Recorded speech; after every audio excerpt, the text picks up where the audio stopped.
नमस्कार। आज शौर्य गाथा में हम बात करेंगे राजा सुहेल देव की।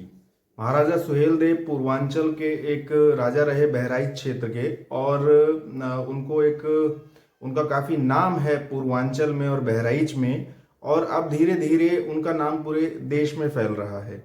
जो उनका कृत्य है जिसके कारण वो प्रसिद्ध रहे हैं, वो बात हमारे इतिहास में उस तरह से सामने नहीं आ पाई, और इसलिए उनको इतिहास में वो सम्मान नहीं मिला जिसके कि वो अधिकारी थे। लेकिन राजा सुहेल देव पे आज के समय एक विवाद भी बना दिया गया है कि उनकी जाति क्या थी। पूर्वांचल में एक समुदाय है, राजभर समुदाय, पासी समुदाय, जो कि कहते हैं कि राजा सुहेल देव जो थे वो राजभर थे, और राजपूत समाज वहाँ का कहता है कि वो राजपूत थे। तो हमें इसी बात पे एक तथ्यात्मक हम विश्लेषण कर सकते हैं इस पे कि उनकी जाति क्या थी। इस पे काफ़ी काम किया गया है कई लोगों ने, पर उससे और कंफ्यूजन ही क्रिएट हुआ है। जैसे किसी ने कहा कि वो राजपूत हैं, बैस राजपूत हैं, किसी ने कहा बिसेन राजपूत हैं, किसी ने कहा नागवंशी क्षत्रिय हैं, तो किसी ने उनको राजभर बताया है, किसी ने उन्हें जैन बताया है। तो ऐसे उनकी कई जातियां अलग अलग तरीके से बताई गई हैं। इसमें सबसे बड़ा ट्विस्ट दिया आरएसएस ने, जिसने 1960 से इस क्षेत्र में काम करना शुरू किया और उन्हें हिंदू राजा घोषित कर दिया, जिसने इस्लाम के खिलाफ, इस्लाम के विरुद्ध एक युद्ध किया। तो सबसे पहले तो राजा सुहेल देव हैं कौन? राजा सुहेल देव के बारे में कहा जाता है कि उन्होंने महमूद गजनवी के भांजे गाजी सैयद सलार मसूद को हराया था, और उसको इतनी बुरी तरह से हराया था कि उसके बाद लगभग 166 वर्षों तक भारत पे कोई भी इस्लामिक आक्रमण नहीं हुआ। गाजी सैयद सलार मसूद जो है वो लगातार जीतता हुआ आ रहा था, और बहराइच जब वो पहुंचा तब राजा सुहेल देव ने 21 राजाओं का संघ बना करके युद्ध किया और उसे बुरी तरह परास्त किया। तो ये उनकी कहानी है। अब इसमें कई सारी बातें हैं। एक तो ये है कि आज के समय वहां पर जहां कहते हैं कि सैयद सलार मसूद मारा गया था, जहां उसका वध किया गया था, वहां पर उसकी एक कब्र बना दी गई थी, और वो कब्र मजार बन गई और आज वो दरगाह बन गई है। और मुस्लिम तो मुस्लिम, हिंदू भी जहाँ के वहां पर मन्नतें मांगते हैं। तो एक इस्लामिक आक्रांता अब एक देवता के तौर पर पूजा जा रहा है। तो ये एक दुर्भाग्य की बात है पहली तो। और दूसरी बात ये कि इसका इतिहास में इसको अवलोकन करें तो पता चलता है कि महमूद गजनवी का इस नाम का कोई भांजा ही नहीं था, और जो उसकी माँ का नाम बताया गया है उस नाम की उसकी कोई बहन नहीं थी। तो ये जो गाजी सैयद सलार मसूद है, ये मोहम्मद महमूद गजनवी से संबंधित है या उसका भांजा है, इसका कोई बहुत ऐतिहासिक या तथ्यात्मक प्रमाण नहीं मिलता है।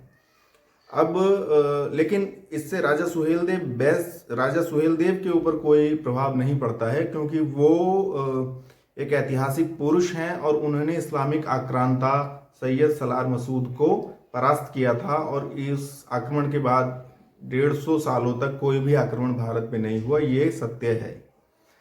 लेकिन सैयद सलार मसूद महमूद गजनवी से संबंधित है, ये कोई तथ्यात्मक या ऐतिहासिक प्रमाण इसका नहीं है, पर उसने आक्रमण किया है इसके पूरे प्रमाण हैं।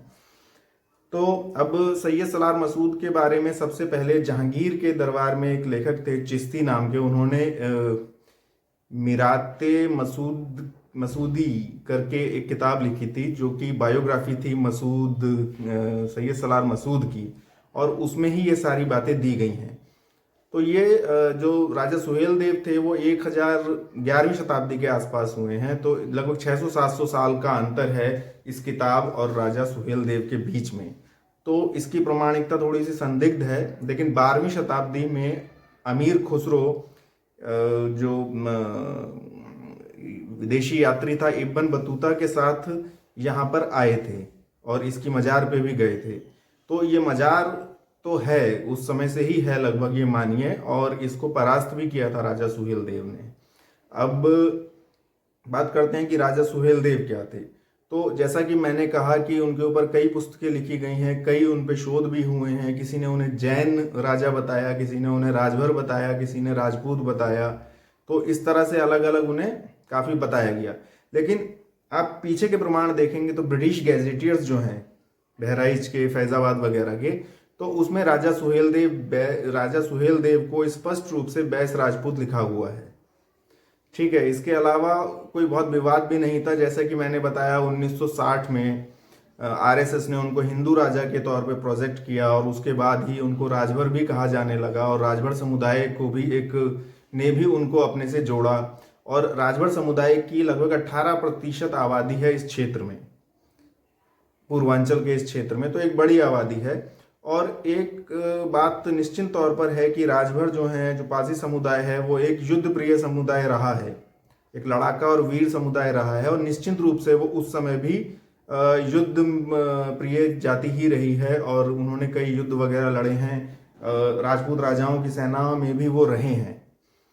तो अब यहाँ पर जो प्रमाण दो राजपूत होने के उसमें ज़्यादा प्रमाण जो दिखते हैं उसका कारण है, एक तो ब्रिटिश गैजेटियर में ये लिखा हुआ है, जो राजपूत हैं वहाँ के वो भी इस बात को क्लेम करते हैं, और इसके अलावा भी कुछ और प्रमाण हैं। और सबसे बड़ा प्रमाण ये है कि ये जो काल है, ये काल भारत के इतिहास में राजपूत काल के नाम से जाना जाता है। 7वीं से 12वीं शताब्दी का जो समय है 500 वर्ष का, उसको राजपूत काल के नाम से जाना जाता है, क्योंकि उस समय पूरे देश में अलग अलग राजपूत राजाओं का ही शासन था। तो ऐसे में ये थोड़ा सा मतलब गले नहीं उतरने वाली बात है कि उस समय कोई राजभर कोई अन्य जाति का राजा था और इतना शक्तिशाली था। फिर इसके अलावा जो 21 राजा उनके साथ थे वो क्या थे, क्या वो राजपूत थे? तो वो राजपूत थे, तो वो राजभर के साथ का नेतृत्व स्वीकार कर रहे थे। क्यों करा? तो इसका मतलब वो ज़्यादा शक्तिशाली थे। और अगर वो 21 राजा भी अगर राजभर थे, तो राजभर तो बहुत बड़ा समुदाय, एक बहुत शक्तिशाली समुदाय हुआ। और राजपूत काल में इतने राजा जब राजभर थे, तो फिर उनका पतन कैसे हो सकता है? तो ये सब कुछ बातें हैं जिससे कि ये प्रमाण ही ज़्यादा पुख्ता होता है कि वो शायद राजपूत थे। और लेकिन अब ये राजा सुहेल देव जो है पूरी तरह से पॉलिटिकल हो चुका है मुद्दा, और सभी पार्टियां उनको उनकी जाति उस हिसाब से सिद्ध करना चाहती हैं जिनसे उनके वोट मिल सकें। तो अब इसमें बहुत सारी चीज़ें लिखी गई हैं, तो मैंने काफ़ी सारे आपको बातें बताई हैं, इस पर आप खुद निर्णय कीजिए कि ये क्या हैं, पर मेरे हिसाब से वो राजपूत जाति के थे। धन्यवाद।